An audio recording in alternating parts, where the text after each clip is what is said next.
স্বাগত দীপ্ত আন্তর্জাতিক সংবাদে, সাথে আছি আমি কাজী আসিফুজ্জামান।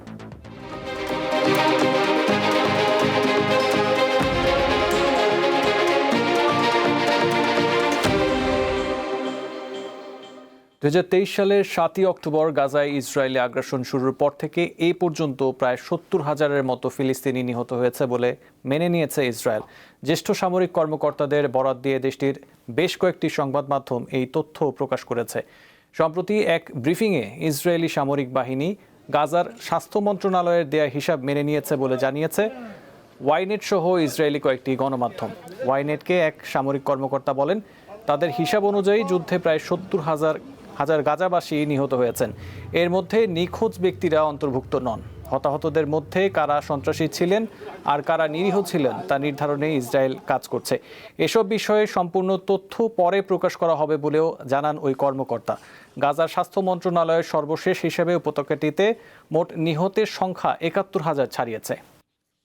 যুদ্ধ পরবর্তী গাজার জন্য পরিকল্পনা তুলে ধরেছেন যুক্তরাষ্ট্রের প্রেসিডেন্ট ডোনাল্ড ট্রাম্পের জামাতা ও উপদেষ্টা জ্যারেড কুশনার। পরিকল্পনায় আধুনিক নগর অবকাঠামোর কথা বলা হয়েছে। পরিকল্পনা অনুযায়ী যুদ্ধ বিধ্বস্ত উপত্যকার উন্নয়নে $25 বিলিয়ন প্রয়োজন হবে। ভূমধ্য সাগরে নীল জলরাশির তীরে মাথা তুলে দাঁড়াবে অসংখ্য আকাশচুম্বী দালান। গড়ে উঠবে 1 লাখের বেশি আধুনিক আবাসন ইউনিট। থাকবে সুশৃঙ্খল ও পরিকল্পিত শিল্প পার্ক। উন্নত যোগাযোগ ব্যবস্থার জন্য থাকবে সমুদ্র বন্দর ও বিমানবন্দর। নাম দেওয়া হবে নিউ গাজা আর New Rafah. I think better than most people think is possible as well. সুইজারল্যান্ডের দাভোসে বিশ্ব অর্থনৈতিক ফোরামের মঞ্চে দাঁড়িয়ে এ স্বপ্ন দেখিয়েছেন যুক্তরাষ্ট্রের প্রেসিডেন্ট ডোনাল্ড ট্রাম্পের জামাতা ও আবাসন ব্যবসায়ী জ্যারেড কুশনার। যুদ্ধ বিধ্বস্ত গাজা জনপদ পুনর্গঠনের নামে একটি উচ্চাভিলাষী পরিকল্পনা তুলে ধরেছেন তিনি। জ্যারেড কুশনার যে পরিকল্পনা উপস্থাপন করেন তাতে গাজায় উপকূলীয় পর্যটন, বিমানবন্দর, সমুদ্র বন্দর, 2টি শহর, 180টি আকাশচুম্বী ভবন, শিক্ষা প্রতিষ্ঠান, চিকিৎসা স্থাপনা নির্মাণের কথা তুলে ধরেন। এসব নির্মাণে অর্থায়নের প্রসঙ্গ এসেছে সেই উপস্থাপনায়। এই পরিকল্পনায় 6 ধাপের উন্নয়ন সময়সূচি নির্ধারণ করা হয়েছে। এই কার্যক্রম শুরু হবে গাজার দক্ষিণাঞ্চল থেকে এবং ধাপে ধাপে উত্তরের দিকে এগোবে। কেন্দ্রীয় এলাকায় হবে আবাসিক পাড়া ও শিল্পাঞ্চল। 2035 সালের মধ্যে গাজার সম্ভাব্য জিডিপি হবে $10 বিলিয়ন। ওই সময় প্রতিটি পরিবারের গড় বার্ষিক আয় হবে $13,000 বেশি। পরিকল্পনায় হামাসের নিরস্ত্রীকরণও রয়েছে। সংগঠনটিকে সম্পূর্ণ নিরস্ত্রীকরণ করার আগ পর্যন্ত গাজা পুনর্গঠন কার্যক্রম শুরু হবে না বলে জানিয়েছেন কুশনার। হামাস সদস্যদের ক্ষমা ও পুনর্বাসন অথবা নিরাপদে অন্যত্র চলে যাওয়ার সুযোগ দেওয়া হবে। এমনকি কঠোর যাচাই বাছাইয়ের পর তাদের একটি অংশকে নতুন ফিলিস্তিন পুলিশ বাহিনীতে অন্তর্ভুক্ত করা হতে পারে।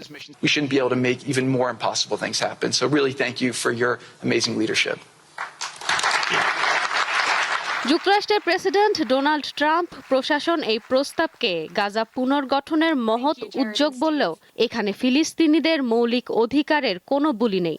তাদের সম্পত্তির মালিকানা বা ভূমির অধিকার নিয়ে কোনো কথা নেই। এমনকি ইসরায়েলি সেনাদের যুদ্ধাপরাধের বিষয়টিও ধামাচাপা দেওয়া হয়েছে। অথচ পরিকল্পনা করা হচ্ছে বিশাল বিশাল চকচকে ইমারত গড়ার।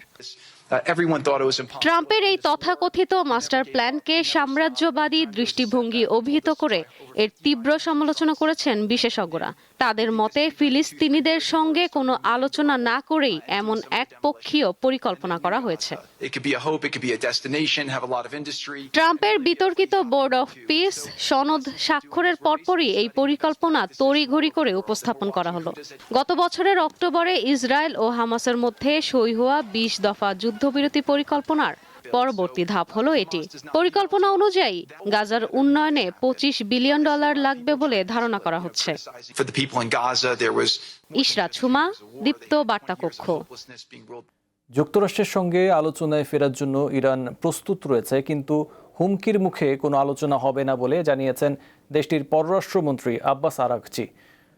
তিনি জানিয়েছেন, উত্তেজনা নিরসনের একমাত্র পথ হলো কূটনীতি, আর সেই অবস্থান থেকে ইরান সরে আসবে না। স্থানীয় সময় শুক্রবার তুরস্ক সফরে সাংবাদিকদের সঙ্গে আলাপকালে এসব কথা বলেন ইরানের পররাষ্ট্রমন্ত্রী। বলেন, যুক্তরাষ্ট্রের সঙ্গে আলোচনা করতে ইরানের কোনো আপত্তি নেই, কিন্তু হুমকির মুখে কোনো আলোচনা হতে পারে না। আঙ্কারায় তুরস্কের পররাষ্ট্রমন্ত্রী হাকান ফিদানের সঙ্গে যৌথ সংবাদ সম্মেলনে তিনি আরও বলেন, নিজের নিরাপত্তা ও প্রতিরক্ষা নিয়ে কোনো দেশই আপোষ করতে প্রস্তুত নয়। ইরান যেমন আলোচনার জন্য প্রস্তুত, তেমনি যুদ্ধের জন্য প্রস্তুত। অন্যদিকে মার্কিন প্রেসিডেন্ট ডোনাল্ড ট্রাম্প জানিয়েছেন, মার্কিন সামরিক পদক্ষেপের মুখোমুখি হওয়ার চেয়ে বরং একটি চুক্তি করতে আগ্রহী ইরান। সমুদ্রে সৃষ্ট শক্তিশালী বোম সাইক্লোন যুক্তরাষ্ট্রের পূর্ব উপকূলে আঘাত হানতে যাচ্ছে বলে জানিয়েছেন দেশটির আবহাওয়াবিদরা।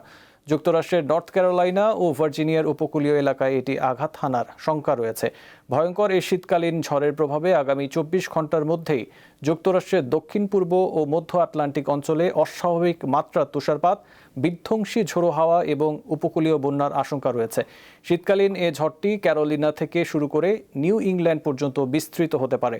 মার্কিন আবহাওয়া অফিসের বরাতে CNN জানিয়েছে, স্থানীয় সময় শনিবার রাত নাগাদ নর্থ ক্যারোলাইনা ও ভার্জিনিয়ার উপকূলীয় এলাকায় তুষারপাত ও প্রায় হারিকেন গতির দমকা হাওয়া শুরু হয়ে বিপর্যস্ত পরিস্থিতি তৈরি করতে পারে। দক্ষিণ পূর্ব যুক্তরাষ্ট্রে প্রায় 2,80,00,000 মানুষ শীতকালীন ঝড় সংক্রান্ত সতর্কবার্তার আওতায় রয়েছে। 200 বছরের মধ্যে সবচেয়ে ভারী তুষারপাতের কবলে রাশিয়ার রাজধানী মস্কো। জানুয়ারি মাসেই মস্কোতে গত 200 বছরের মধ্যে সবচেয়ে বেশি তুষারপাত রেকর্ড করা হয়েছে বলে জানিয়েছেন দেশটির আবহাওয়াবিদরা। সংবাদ মাধ্যম আরব নিউজ জানিয়েছে, জানুয়ারির শেষ দিকে এসে শহরটিতে তুষারপাতের পরিমাপ আগের সব রেকর্ড ছাড়িয়ে গেছে।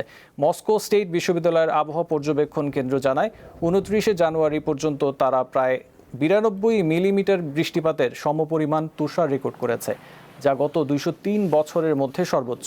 এমনকি কিছু এলাকায় বৃহস্পতিবার তুষারের স্তূপের উচ্চতা পৌঁছেছে প্রায় 7 সেন্টিমিটার পর্যন্ত। এই ছিল দীপ্ত আন্তর্জাতিক সংবাদে। পরবর্তী সংবাদ দেখার আমন্ত্রণ রইল। এছাড়া আরও তথ্য বিনোদনের জন্য চোখ রাখুন দীপ্ত টিভির ডিজিটাল প্ল্যাটফর্মগুলোতে। ধন্যবাদ।